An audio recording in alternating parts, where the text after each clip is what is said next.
UP के चुनाव में कोई खास प्रदर्शन नहीं कर पाने के बावजूद आम आदमी पार्टी पंजाब की जीत से उत्साहित है। इसके लिए पार्टी ने यूपी के हर गांव, गली व मोहल्ले में पंजाब की जीत का जश्न मनाने का फैसला किया है। इसी कड़ी में पार्टी ने शनिवार को प्रदेश भर में विजय जुलूस निकालने का कार्यक्रम तैयार किया है। सभी जिलों में जुलूस निकालने के बाद पार्टी के कार्यकर्ता गाँव-गाँव जाकर पंजाब में आपको मिली जीत की वजह को बताएंगे। पार्टी के प्रदेश प्रभारी व सांसद संजय सिंह ने शुक्रवार को यह पार्टी के प्रदेश मुख्यालय में पत्रकारों से बातचीत में प्रदेश के सभी नवनिर्वाचित 403 विधायकों को जीत की बधाई भी दी है। आप सांसद ने कहा कि पंजाब में मिली जीत ने यह साबित कर दिया है कि जनता अब आपको एक राष्ट्रीय विकल्प के रूप में स्वीकार करने लगी है। उन्होंने कहा, पंजाब की जीत के माध्यम से पार्टी के संयोजक अरविंद केजरीवाल और भगवंत मान यह संदेश में कामयाब रहे कि संविधान के मुताबिक हर नागरिक को बराबरी का हक दिलाने के लिए काम करेंगे। इसी संदेश को अब यूपी में भी काम किया जाएगा।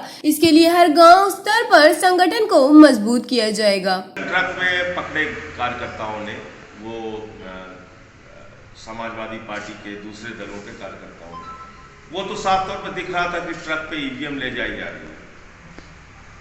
बाकी कोई ऐसा प्रमाण अगर मिलेगा जिसमें ईवीएम में हेरा फेरी या गड़बड़ी की बात आएगी तो उस पर लोग बोलेंगे, कहेंगे। मेरा ये कहना है कि निष्पक्ष चुनाव कराना चुनाव आयोग की जिम्मेदारी है और उस जिम्मेदारी का पालन करे चुनाव आयोग। जहां कहीं भी ऐसी गड़बड़ी मिलती है त्वरित कार्रवाई करे, जिससे चुनाव आयोग की संस्था पर लोगों का विश्वास बना रहे। क्योंकि अभी हमने एमसीडी के चुनाव में दिल्ली के अंदर जो देखा वो तो हमारे लोकतंत्र के लिए अच्छा नहीं है और चुनाव आयोग जैसी संस्था के लिए तो बिल्कुल अच्छा नहीं है कि एमसीडी का चुनाव घोषित करने के लिए दिल्ली के मुख्य चुनाव अधिकारी महोदय प्रेस कॉन्फ्रेंस बुलाते हैं।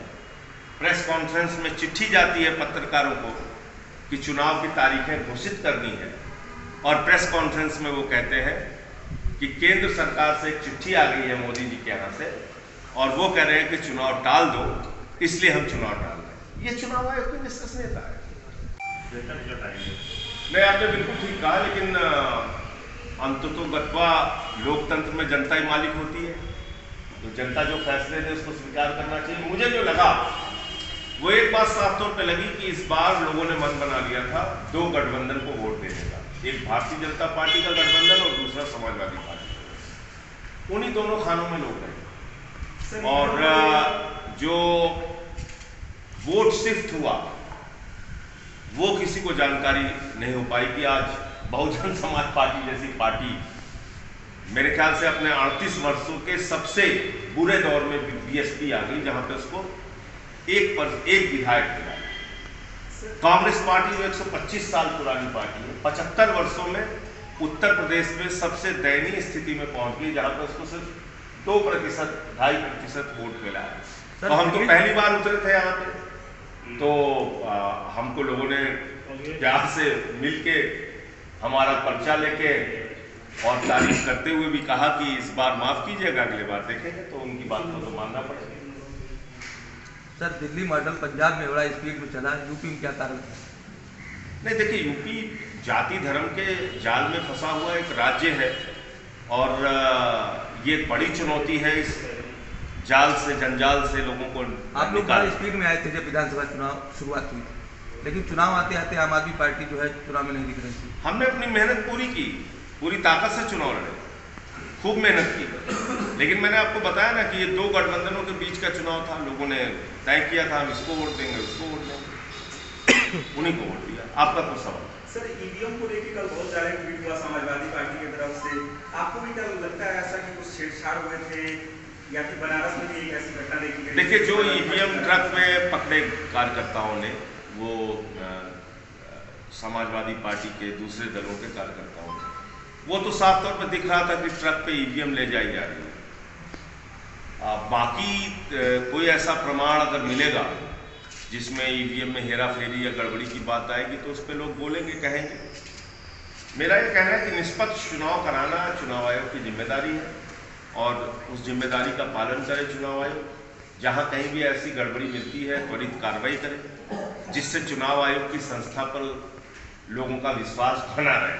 क्योंकि अभी हमने एमसीडी के चुनाव में दिल्ली के अंदर जो देखा वो तो हमारे लोकतंत्र के लिए अच्छा नहीं है, और चुनाव आयोग जैसी संस्था के लिए तो बिल्कुल अच्छा नहीं है कि एमसीडी का चुनाव घोषित करने के लिए ये चुनाव दो गठबंधन के बीच में था। जो बातें मैंने पहले भी कही थी, आज फिर दोहरा रहा हूं। एक भारतीय जनता पार्टी का गठबंधन और दूसरा समाजवादी पार्टी का गठबंधन, और क्योंकि ये बाइपोलर इलेक्शन था, दो गठबंधन के बीच में चुनाव था, इसलिए बाकी राजनीतिक दलों को वोट पड़े नहीं। कांग्रेस पार्टी 125 साल पुरानी पार्टी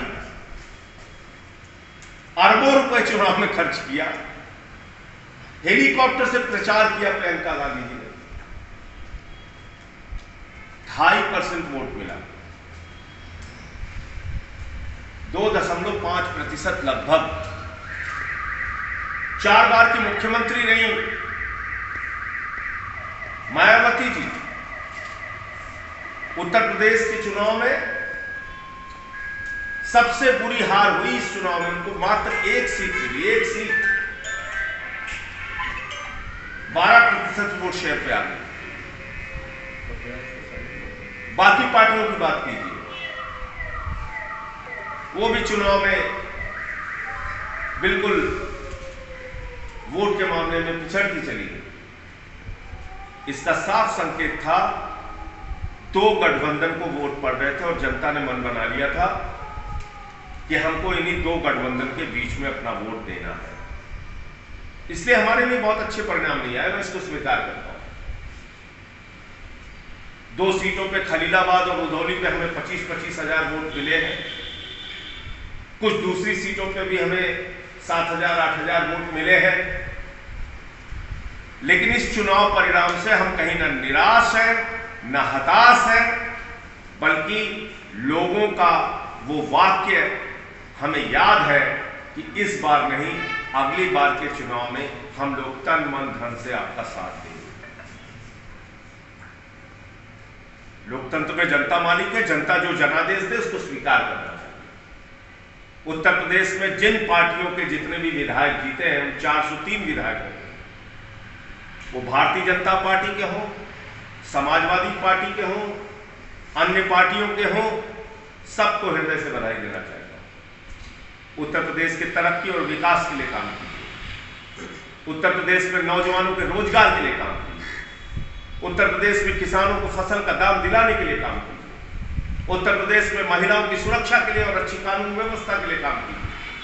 आम आदमी पार्टी की ओर से, अपनी ओर से मैं हृदय से आपको शुभकामनाएं देता हूं। और हमें जो भूमिका दी है जनता ने, जो भी वोट दिया है, लगभग 3.5 लाख मत मिले इस चुनाव में, उसको स्वीकार करते हुए हम भी अपनी भूमिका एक विपक्ष के रूप में, एक सशक्त विपक्ष के रूप में, जैसे 2 साल हमने निभाया, आगे भी 5 साल तक निभाएंगे। आने वाले जो चुनाव है, वो चाहे नगर निगम के हो, नगर पालिका के हो, लोकसभा के हो, उस चुनाव के पहले अपना मजबूत संगठन तैयार करेंगे, गांवों में बूथ पे, और जाकर लोगों के साथ संवाद करेंगे, बातचीत करेंगे,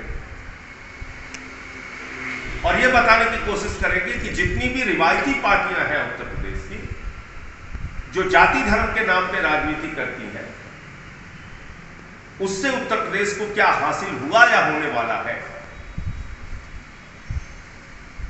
अब होने वाला क्या है, इसका तो इंतजार करना पड़ेगा कुछ दिनों तक, नई सरकार बनने जा रही है। लेकिन अगर सरकार जन आकांक्षाओं पर खरी नहीं उतरेगी, अपने घोषणाओं पर खरी नहीं उतरेगी, तो जो जिम्मेदारी जनता ने हमें दी है विपक्ष के रूप में काम करने की, वो जिम्मेदारी हम लोग बखूबी निभाएंगे। एक एक कार्यकर्ता उस जिम्मेदारी को बखूबी निभाएंगे। एक मजबूत संगठन उत्तर प्रदेश में तैयार करना आम आदमी पार्टी के एक एक कार्यकर्ता की जिम्मेदारी है, और उस काम में कल से ही हम लोग जुट जाएंगे। 2 दिन की बैठक जिला कार्यकारिणी की और प्रदेश के कार्यकारिणी की, हम लोगों ने लखनऊ में आयोजित की है। 23 और 24 तारीख को, और उसमें विस्तार से संगठन की भी समीक्षा होगी, चुनाव की भी समीक्षा होगी, और आगे हम लोग बढ़ेंगे। पंजाब की जीत को गांव-गांव तक पहुंचाना है, गली कस्बों शहरों मोहल्लों तक पहुंचाना है। और पंजाब की जीत के साथ भगवंत मान जी ने और अरविंद केजरीवाल जी ने भी संदेश दिया कि हम शहीद आजम भगत सिंह के गांव में शपथ लेकर उनके सपनों को पूरा करने का काम करें। बाबा साहब डॉक्टर भीमराव अंबेडकर के द्वारा दिए गए संविधान के हिसाब से इस विचारों के लिए काम करें, और उस सपने को पूरा करने के लिए एक मजबूत संगठन का निर्माण उत्तर प्रदेश के गांव गली मोहल्ले में हम लोग करने का काम करेंगे। इस काम में आम आदमी पार्टी का एक एक कार्यकर्ता जुटेगा, और पंजाब की जीत को हर एक शहर कस्बे में पहुंचाने के लिए कल तिरंगा यात्रा के नाम से विजय जुलूस उत्तर प्रदेश के सभी जिलों में निकाला जाएगा। हम अपने सभी प्रत्याशियों से, सभी जिलाध्यक्षों से, प्रदेश कार्यकारिणी के पदाधिकारियों से ये कहना चाहते हैं कि विजय जुलूस भव्य तरीके से, अच्छे तरीके से, बगैर किसी के रास्ते में अवरोध डाले हुए निकालिए, और पंजाब की जीत का पूरे जज्बे के साथ, जोश के साथ जश्न मनाइए, और उत्तर प्रदेश को भी इस नई राजनीति के साथ जोड़ने के लिए मजबूत संगठन के निर्माण में जुट जाइए। बहुत बहुत शुक्रिया, धन्यवाद। इतनी बात मुझे कहनी थी। आपका कोई सवाल? इस विचारों के लिए काम करें, और उस सपने को पूरा करने के लिए एक मजबूत संगठन का निर्माण उत्तर प्रदेश के गांव गली मोहल्ले में हम लोग करने का काम करेंगे। इस काम में आम आदमी पार्टी का एक एक कार्यकर्ता जुटेगा, और पंजाब की जीत को हर एक शहर कस्बे में पहुंचाने के लिए कल तिरंगा यात्रा के नाम से विजय जुलूस उत्तर प्रदेश के सभी जिलों में निकाला जाएगा। हम अपने सभी प्रत्याशियों से, सभी जिलाध्यक्षों से, प्रदेश कार्यकारिणी के पदाधिकारियों से ये कहना चाहते हैं कि विजय जुलूस भव्य तरीके से, अच्छे तरीके से, बगैर किसी के रास्ते में अवरोध डाले हुए निकालिए, और पंजाब की जीत का पूरे जज्बे के साथ, जोश के साथ जश्न मनाइए, और उत्तर प्रदेश को भी इस नई राजनीति के साथ जोड़ने के लिए मजबूत संगठन के निर्माण में जुट जाइए। बहुत बहुत शुक्रिया, धन्यवाद। इतनी बात मुझे कहनी थी। आपका कोई सवाल?